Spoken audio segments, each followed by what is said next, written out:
People say blood is thicker than water. I believed that for 32 years, until my own brothers locked me inside a windowless room and treated me worse than an animal. They wanted only one thing: our parents' inheritance. They thought no one would ever discover what they had done, but one phone call from a concerned neighbor changed everything. My name is Hannah Carter, and this is the story of how greed destroyed my family. After our parents died in a tragic car accident, they left behind a beautiful farmhouse, several acres of land, and a substantial savings account. Their will clearly stated that everything would be divided equally between my two older brothers, Michael and Ryan, and me. At first, they acted supportive. They told me I was too emotional to deal with legal matters and convinced me to move back into the family home while they handled the paperwork. I trusted them because they were my brothers. I had no idea they were planning to erase me from their lives. One evening, Michael asked me to help move some old boxes into the basement storage room. As soon as I stepped inside, the heavy steel door slammed shut behind me. I screamed. I pounded on the door until my hands bled. Nobody answered. The room had no windows, only a thin mattress, a bucket, and a small opening near the floor where food could be pushed inside. The next morning, Ryan slid a bowl of stale bread and water through the opening. "You'll stay here until you sign the papers," he said coldly. "I'll never sign." He smiled. "You will eventually." Days turned into weeks. Weeks became months. They kept telling neighbors I had moved overseas for work. They answered my phone, sent fake text messages from my accounts, and made sure nobody questioned my disappearance. Every day they pushed cheap leftovers through the opening as if they were feeding a stray dog. The darkness became my entire world. Without sunlight, my body weakened rapidly. I lost weight, my hair fell out, my skin became pale, and I struggled to stand. Sometimes I wondered if I would die without ever seeing the sky again. Then something unexpected happened. A new family moved into the house next door.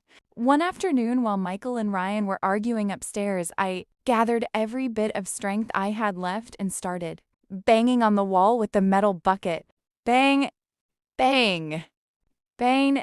I kept going until I collapsed. Outside, 12-year-old Emma, the neighbor's daughter, heard the strange noises. She told her mother. Her mother listened carefully and heard faint cries coming from beneath the house. When Michael claimed it was just old pipes, she wasn't convinced. The following morning, she called the police. Officers arrived with a search warrant after noticing several suspicious inconsistencies in my missing person records. Michael and Ryan tried to stop them from entering the basement. That only made the officers more suspicious. When they forced open the steel door, silence filled the room. I was lying on the floor, barely conscious. I couldn't even open my eyes completely. One officer immediately called for an ambulance, while another covered me with his jacket because I was shaking uncontrollably. Doctors later said I was severely malnourished, dehydrated, and suffering from multiple untreated infections. Another few days inside that room could have cost me my life.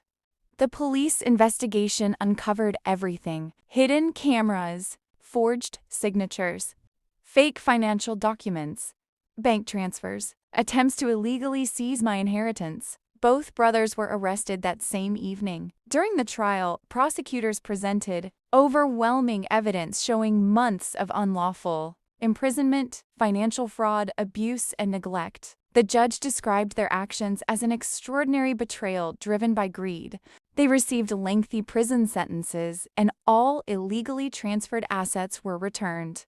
My recovery took more than a year. Learning to trust people again was even harder than learning to walk without assistance. One sunny afternoon, I stood outside the hospital and looked at the sky for what felt like the first time in forever. Freedom wasn't just walking outside. Freedom was realizing that evil doesn't always win.